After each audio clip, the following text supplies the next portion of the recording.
10 years ago, buying clothes in a grocery store sounded bizarre. Joe Mimran's friends even told him so. It was Loblaw's answer to Walmart Canada's new clothing line, George. In 2004, the grocer asked designer Joe Mimran to design a competitive brand. 2 years later, Joe Fresh launched in 40 superstores. The clothing was basic, affordable, stylish, and accessible. Media quickly dubbed it cheap and chic. Today, Joe Fresh is a fashion powerhouse with more than 350 locations across Canada, including standalone stores. And it's expanding fast, with more than 200 stores in the U.S. and new locations in South Korea, Saudi Arabia, and Egypt. Stores in Mexico and Central America will open this year. Africa and Europe are in future growth plans. But the man behind the label won't be there to oversee that. Joe shocked many last month, announcing he was stepping down as creative director. Why was now the right time to leave Joe Fresh? You know, we've been looking for a successor for a number of years, actually, for the last 2 years. So succession planning is an important part of a lot of businesses, especially one that's embedded in such a large business as Loblaw's. And so there was a discussion about it for quite some time, and we put the team together, and I just felt it was right. So we pulled the trigger, and but it didn't happen overnight, that's for sure. So just describe where, in your view, you leave Joe Fresh. Mm-hmm. How is it doing? How's the business doing? Business is good.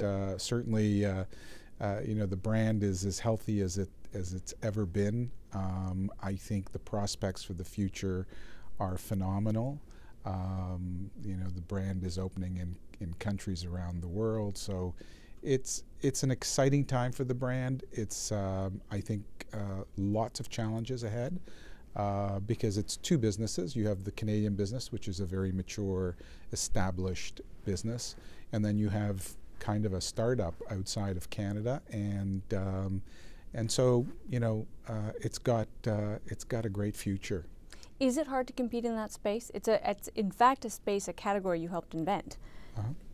But there are a lot of players in it now, the kind of, I don't know whether you would call it kind of McFashion or fast fashion, but yep, this sort of more affordable, accessible fashion. How do you compete?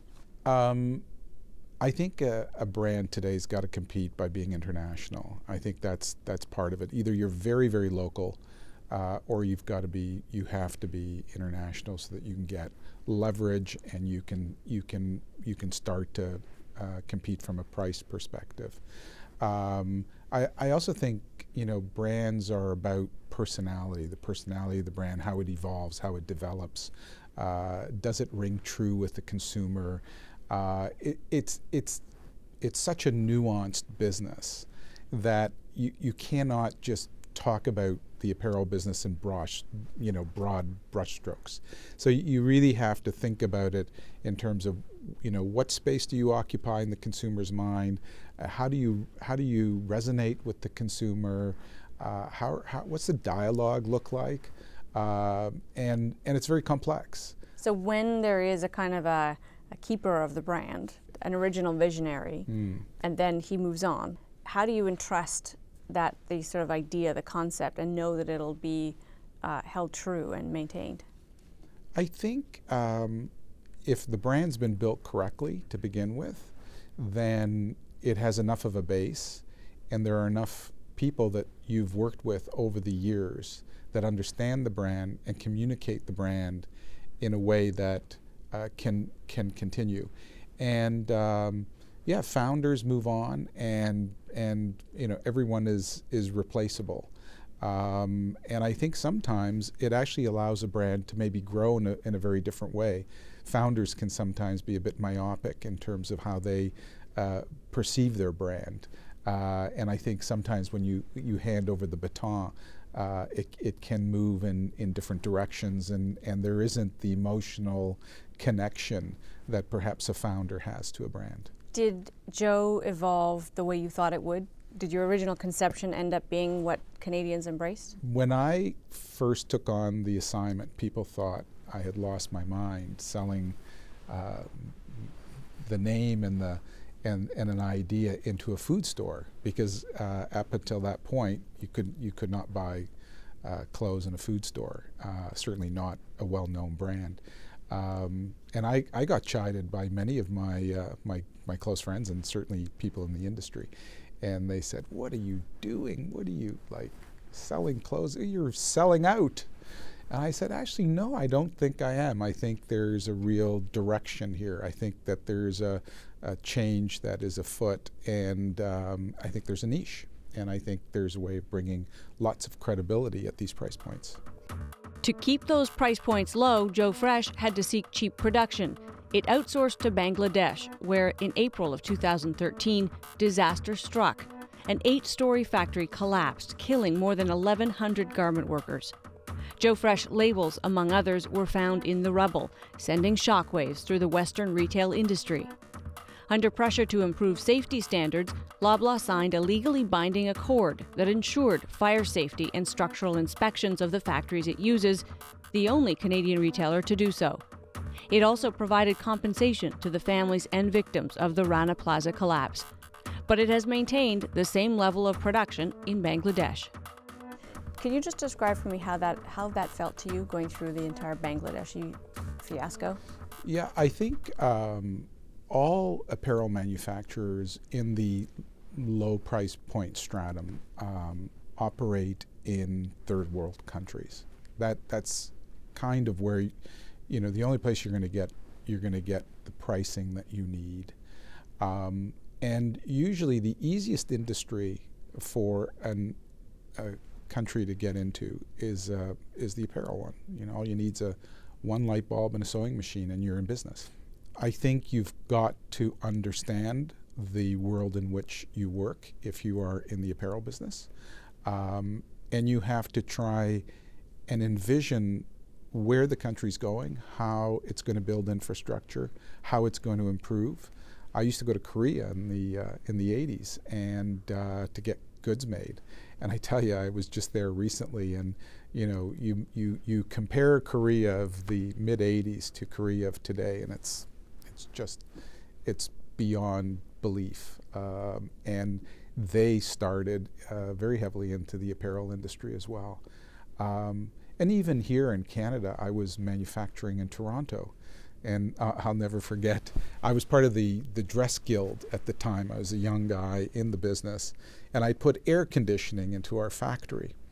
And I got a call from somebody on the guild, and he said, "You're going to kill us." I said, "What do you mean?" He said, they've all heard you've put air conditioning in the factory. They're all going to want air conditioning.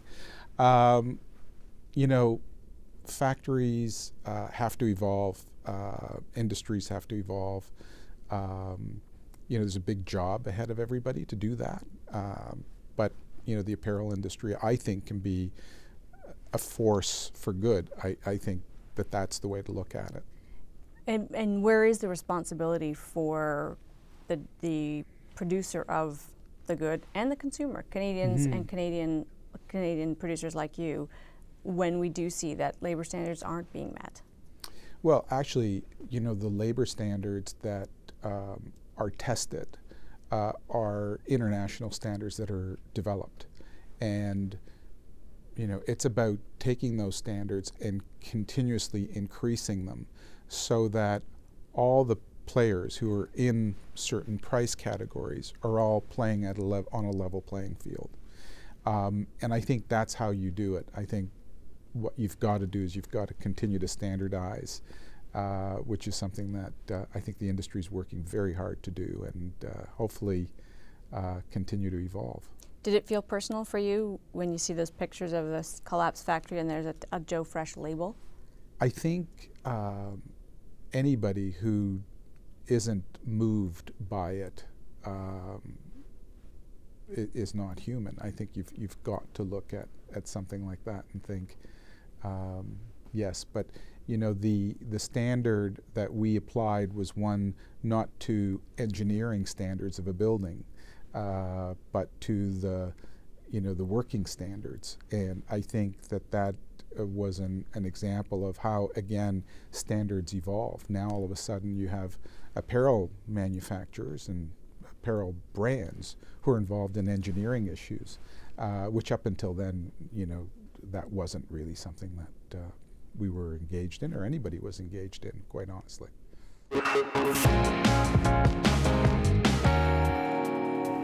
From its debut 9 years ago, Joe Fresh has grown to become Canada's second largest apparel brand. It wasn't Joe Mimran's first success story, though. He was a style revolutionary long before, starting in 1979. That was the year Joe, with his brother, set out to develop a modern look. They hired Alfred Sung, whose first collection geared towards working women took off. Soon, apparel for men, fragrances, and accessories sold in every major department store in North America. Then, in Joe's painstaking search for a plain white cotton shirt, he conceived Club Monaco. Its minimalist, timeless designs instantly made Joe a fashion pioneer. After selling Club Monaco in 1999 to Ralph Lauren for $52 million, he would launch Pink Tartan with his wife, Kimberly Newport Mimran. All of it seemed to lead him to his greatest achievement, Joe Fresh. You come by your interest in fashion, the fashion industry, pretty honestly, from your mother to being in business with your brother all those years. Was it just a given? Was it sort of obvious to you from a very early age that this was your path?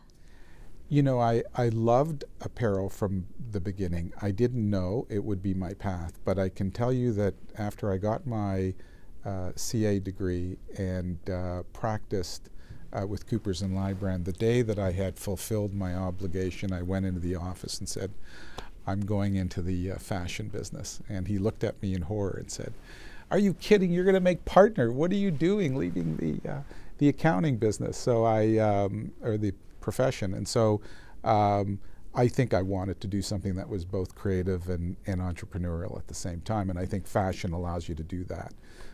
It allows you to be creative and fulfill that business need. You began by seeing talent in Alfred Sung and developing that business. Club Monaco, you actually created, as I say, you helped pioneer arguably a kind of a genre of fashion. What's the difference between those two? Is it easier to sort of spot a business that you can develop, or to create something as then you did subsequently out of your own head?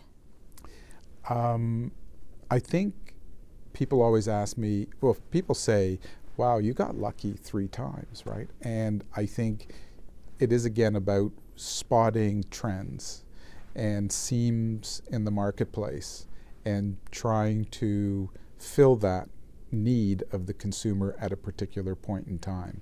And when you can marry the creative with the business side, it becomes very powerful. So there's a need, bring it to the consumer in a really creative, honest way that speaks to the consumer, and then all of a sudden you've got a successful venture.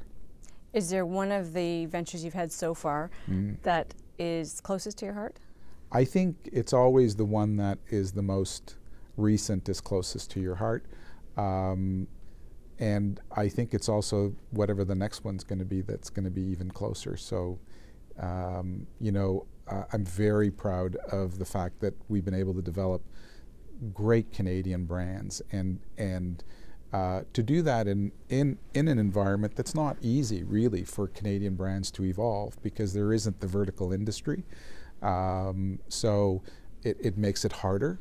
And it makes it harder to tell your story internationally as well because we don't have a spotlight on fashion here in this country. Will that get harder now that we see the big U.S. retailers coming into this market? Will it be even harder for smaller Canadian brands to get that toehold? In a way, it's going to be harder. In another way, the advent of e-commerce and the ability to speak across multiple platforms at the same time, I think is actually going to make it easier for Canadians to get out there, but in very different ways. So I think businesses are going to be built very differently going forward, and I think that, again, nothing ever stays the same in the fashion industry. So it's all that's old is new, and yet it all reinvents itself. Speaking of, as you take this break from fashion, I don't think we should pretend it's anything else. You've announced that you will be the newest dragon on Dragon's Den. Yes. What is appealing about that to you? Why did that seem like the right thing to do? Well, I think for me, it allowed me to really think about what is next, and what are the next great businesses that may come out of this country. And there's something about the speed at which you have to make a decision on one of those shows.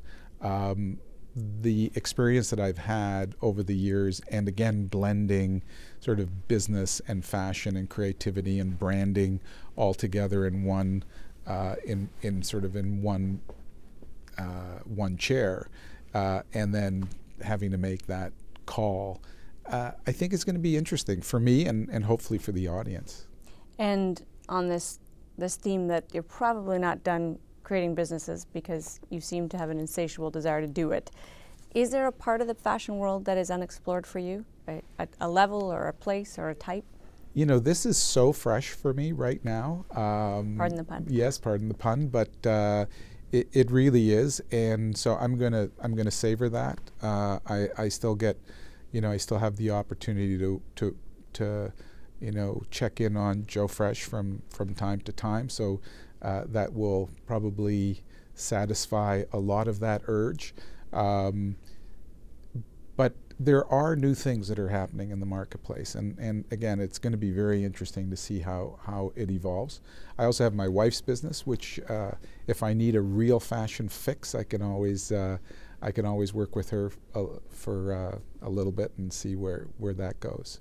It seems as though possibly one piece of the market you haven't yet really conquered is the very highest end. The luxury end, yes. The luxury end is a really fascinating end. And probably the reason is that the Canadian marketplace is so small that the luxury end is really, truly an international business. And that's the only way that you can attack that business is from an international perspective. Or again, like I said, very, very local. There is this kind of local trend which is going on right now, which is made close to home, lots of integrity in the product, and there's a great interest in that today. So maybe there's something there. All right, we got to leave it there. We appreciate your time. Thank you so much.